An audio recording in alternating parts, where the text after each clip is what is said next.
الحمد لله نحمده ونستعينه ونستغفره ونؤمن به ونتوكل عليه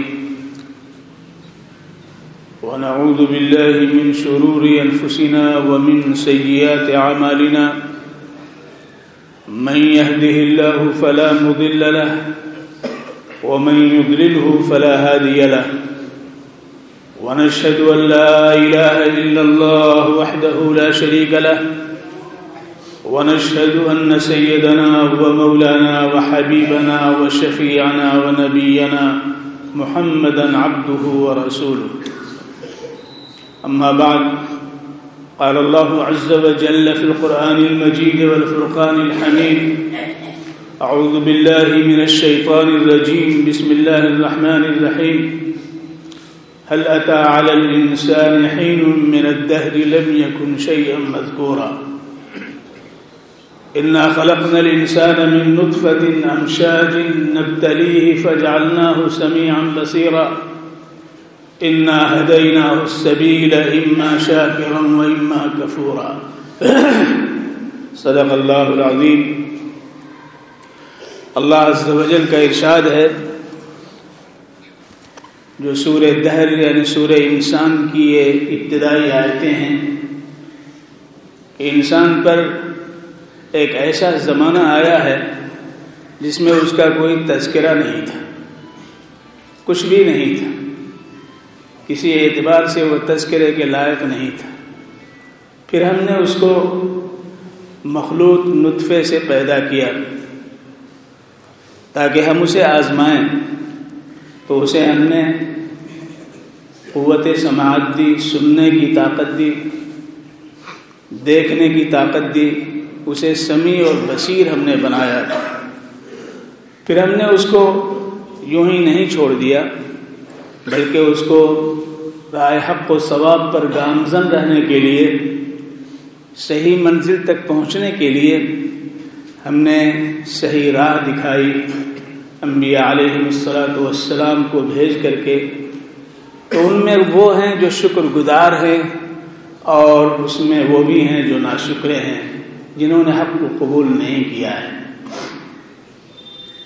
ہماری زندگی زمانے کے ساتھ اگر آپ غور کریں تو اللہ کی سب سے بڑی نعمت، سب سے بڑا تحفہ، سب سے بڑا انعام یہ وقت ہے، زمانہ ہے جس میں ہم سانس لے رہے ہیں، جو ہماری زندگی کا آئینہ دار ہے، جس سے ہمیں قوت اور انرجی ملتی ہے، اور جس کو روشن کرنے کے لیے اللہ رب العزت نے آفتاب کا نظام قائم کیا ہے، اور پرسکون ہونے کے لیے اللہ رب العزت نے چاند کی چاندنی اس کے اندر رکھی ہے، اور رات کی تاریکی بھی سکون کے لیے ہمارے بہت کچھ دینے کے لیے تیار ہے. تو دن اور رات کی آمد ہو یا آفتاب کا نکلنا ہو، انسانی زندگی کو آگے بڑھانے کے لیے، پروگریس دینے کے لیے، ارتقائی منزلیں طے کرنے کے لیے اللہ رب العزت نے یہ ساری چیزیں بنائی ہیں. هو الذی سخر لکم ما فی السماوات وما فی الارض، اس نے وہ تمام چیزیں جو آسمان و زمین میں ہیں تمہارے لیے مسخر کر دیا ہے. لہذا ہمیں اس مالک کا شکر گزار ہونا چاہیے. ہمیں جو زندگی دی ہے یہ برف کی سل کی طرح سے پگھلتی چلی جا رہی ہے. ایک بزرگ نے کہا کہ مجھے بڑی عبرت ہوئی کہ بازار میں ایک شخص جو برف فروش تھا وہ یہ چیخ کر کے کہہ رہا تھا، لوگوں میرے حال پہ رحم کرو، لوگوں میرے حال پہ رحم کرو، میرے پاس وہ سرمایہ ہے جو قطرے قطرے پگھل کر کے ختم ہو رہا ہے. انہوں نے کہا یہ جب میں نے سنا تو میرا ذہن اپنی زندگی کی طرف گیا کہ اللہ رب العزت نے کتنا عظیم سرمایہ ہمیں اس زندگی کے ذریعے عطا کیا ہے، اور ایک ایک لمحہ، ایک ایک گھنٹہ، ایک ایک دن، ایک ایک مہینے اور ایک ایک سال کے ذریعے ہم سے یہ جدا ہو رہا ہے. ہر چیز واپس آ جاتی ہے، کچھ کوشش کرنے کے بعد اس میں کچھ ٹھہراؤ قائم ہو جاتا ہے. کہتے ہیں کہ جوانی جاتی ہے تو آتی نہیں ہے، لیکن جوانی کو بھی لوگ طرح طرح کی دواؤں کے ذریعے، ریاضتوں کے ذریعے قائم رکھنے کی کوشش کرتے ہیں، لیکن اگر آپ ان لمحات کو دیکھیے جن سے زمانہ عبارت، ہر لمحے وہ گزر رہا ہے اور پھر وہ واپس آنے والا نہیں ہے۔ ہم انہی لمحوں کو لے کر کے آئے ہیں، انہی سیکنڈوں میں ہم بستے ہیں، انہی منٹوں کے ساتھ زندگی گزار رہے ہیں، انہی دنوں کے ساتھ ہمیں سب کچھ کرنا ہے۔ کامیاب و کامران وہ شخص ہے جو اس کی قدر کرتا ہے، اور ناکام وہ شخص ہے جو لبوں کے اندر، بیکار باتوں کے اندر، واہی تباہی کے اندر ان اوقات کو گزار دیتا ہے۔ اسی لیے جناب محمد الرسول اللہ صلی اللہ علیہ وآلہ وسلم کا ارشاد عالی ہے، من حسن اسلام المرء ترکہ ما لا یعنی، من حسن اسلام المرء ترکہ ما لا یعنی، اسلام کی خوبی یہ ہے کہ فضول چیزوں کو چھوڑ دے۔ اگر ہمارے اندر اسلام ہے اور اسلام محاسن کے ساتھ، خوبیوں کے ساتھ، کمال کے ساتھ قائم ہے، تو ایک ایک لمحہ جو ہے ہمارے لیے وہ قیمتی ہوگا کہ کل حشر کے میدان میں، حدیث شریف میں آتا ہے کہ حشر کے میدان میں اللہ تبارک و تعالیٰ فرمائیں گے سارے لوگ جمع ہوں گے، وہ کون لوگ ہیں وہ کون لوگ ہیں جنہوں نے اپنی زبان کو ہماری حمد سے تر و تازہ رکھا، ہماری تعریف کرتے رہے، وہ کون لوگ ہیں؟ کھڑے ہو جائیں۔ اس جماعت سے وہ لوگ سارے کھڑے ہو جائیں گے، اللہ تبارک و تعالیٰ فرمائیں گے بلا حساب تم جنت میں جاؤ، بلا حساب تم جنت میں جاؤ۔ پھر اللہ کا ارشاد ہوگا وہ کون لوگ ہیں جنہوں نے ہر وقت عبادت میں مصروف رہ کر کے مجھے یاد کیا ہے، میری یاد سے وہ فراموش نہیں، انہوں نے فراموش نہیں کیا ہماری یاد کو، وہ بھی اٹھیں اور بلا حساب وہ بھی جنت میں چلے جائیں۔ پھر کہا جائے گا وہ لوگ، وہ تاجر کہاں ہیں جنہوں نے اپنی تجارت کے اندر، اپنی دکان کے اندر، اپنی جو ہے وہ کمپنیوں کے اندر، اپنی ملازمت کے اندر ہمیں انہوں نے فراموش نہیں کیا، ہم کو یاد رکھا، وہ اٹھیں۔